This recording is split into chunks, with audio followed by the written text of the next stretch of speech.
নানা রকম মিষ্টি ডেজার্টের মধ্যে বাঙালির সবথেকে মজাদার এবং ট্রেডিশনাল সন্দেশ হলো নারকেলের সন্দেশ।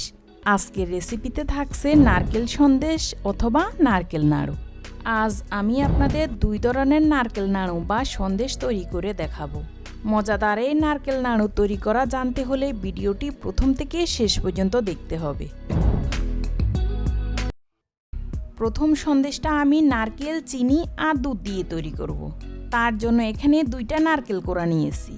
এই নারকেলগুলো ব্লেন্ডারের মধ্যে দিয়ে একদম মিহি পেস্ট বানিয়ে নেব। এগুলোকে ঠিক এতটা মিহি করতে হবে। চিনির পরিমাণটা এমন হবে প্রতিটা নারকেলের জন্য 1 পা করে চিনি হিসাব করতে হবে। তাই আমি এখানে দুইটা নারকেলের জন্য হাফ কেজি চিনি নিলাম। এবার চিনি আর নারকেলগুলোকে চুলায় একসাথে জাল করতে হবে।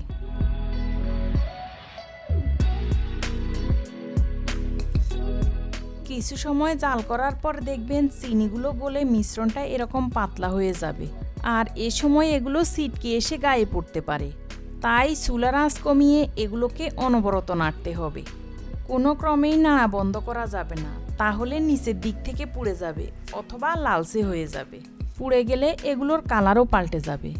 এখন যে সাদা কালারটা দেখতে পাচ্ছেন, কোথাও পুড়ে গেলে লালচে কালার হয়ে যাবে, আর সন্দেশ থেকেও একটা বাজে গন্ধ আসবে। একটা পর্যায়ে দেখবেন চিনির পানিগুলো শুকিয়ে গিয়েছে। একটু কাছ থেকে দেখাই, ঠিক এরকম হবে। তখনই দুধ দিতে হবে। দুইটা নারকেলের জন্য 1 লিটার দুধ লাগবে। 1 লিটার দুধকে একটা পাত্রে নিয়ে অনবরত নেড়ে চেড়ে জাল দিয়ে কমিয়ে নেবেন। আমি আগে থেকেই এই দুধগুলোকে ঘন করে রেখেছি, এটা দেখালাম না। আপনারা দেখে নিশ্চয়ই বুঝতে পেরেছেন দুধটা কতটা ঘন হবে। এই সন্দেশটা তৈরি করার জন্য শুরু থেকে শেষ পর্যন্ত কিন্তু অনবরত নাড়তে হবে। নাড়তে নাড়তে দেখবেন এগুলো অনেক আঠালো হয়ে গেছে আর খুব দারুণ ঘ্রাণ বেশি আসছে। চামচ দিয়ে উঠিয়ে এভাবে উপর করে ধরলেও দেখবেন নিচে পড়বে না। তখন বুঝবেন সন্দেশের পুরটা একদম রেডি। সাথে সাথেই চুলা থেকে নামিয়ে নেবেন। এগুলোকে একটা প্লেটে নিয়ে নিচ্ছি।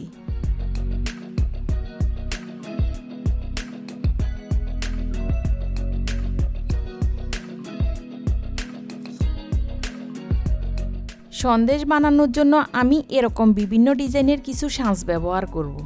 এই সাজগুলো বাজারে কিনতে পাবেন না, এগুলো আমার হাতে বানানো সাজ।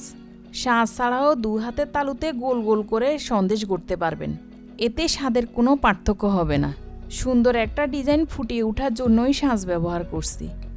একটু করে ফুল নেব আর এভাবে চ্যাপ্টা করে সাজের মধ্যে বসিয়ে দেব। অপর পাশটাতেও আরেকটা সাজ বসিয়ে দেব।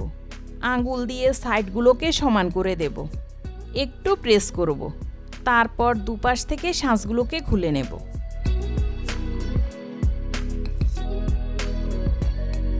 আমাদের প্রথম সন্দেশটা রেডি। দ্বিতীয় সন্দেশটা আমি গুড় আর নারকেল দিয়ে বানাবো। তার জন্য 4টে নারকেল ব্লেন্ডারে এরকম মিহি করে নিয়েছি। আগের সন্দেশটার মতো এটা এতটা মিহি করা লাগবে না। ওই কড়াইতেই নারকেলগুলো নিয়ে নিচ্ছি। 4টে নারকেলের জন্য 1 কেজি গুড় দিতে হবে। এখানে প্রতিটা নারকেলের জন্য 1 পা করে গুড় হিসাব করতে হবে। গুড়গুলো একটু লক্ষ্য করুন কতটা আঠালো। আঙ্গুল দিয়ে এরকম ঘুরিয়ে ঘুরিয়ে বলে শেপ দিতে পারবেন। এতটা আঠালো থাকবে জোরে নিচে পড়ে যাবে না। এরকম আঠালো গুড় ছাড়া কিন্তু আপনি এই সন্দেশটা বানাতে পারবেন না। এখন এগুলোকে চুলায় বসিয়ে অনবরত নাড়তে হবে। গুড় অথবা চিনি যেটা দিয়েই সন্দেশ বানান না কেন অনবরত নাড়তে হবে। আপনি যদি কিছু সময় পরপর নাড়েন এগুলো তলায় পুড়ে গিয়ে একদম বাজে গন্ধ বের হবে।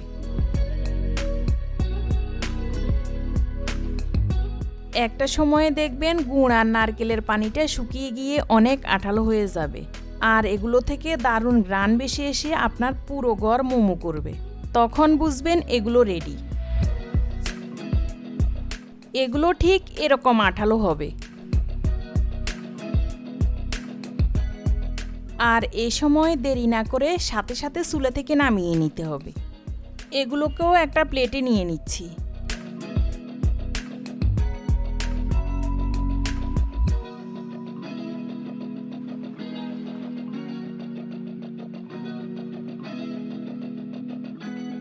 আগের সন্দেশটার মতোই কিছুটা পুর নিয়ে সাজের মধ্যে দেব।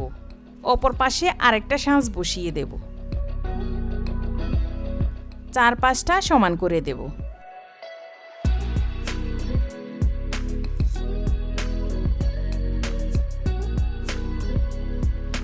একটু প্রেস করব এবং সাজগুলোকে দুপাশ থেকে খুলে নেব।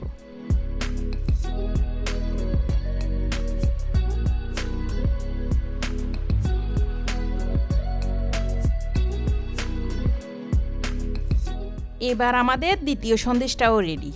এই সন্দেশটা বাজারে অ্যাভেলেবেল কিনতে পাবেন না। এই সন্দেশটা এয়ারটাইট কন্টেনারে 1 সপ্তাহ এবং নর্মাল ফ্রিজে 1 মাস পর্যন্ত সংরক্ষণ করতে পারবেন। আশা করি আজকের এপিসোডটি আপনাদের ভালো লেগেছে। ভালো লাগলে প্লিজ আমার চ্যানেলটি সাবস্ক্রাইব করবেন।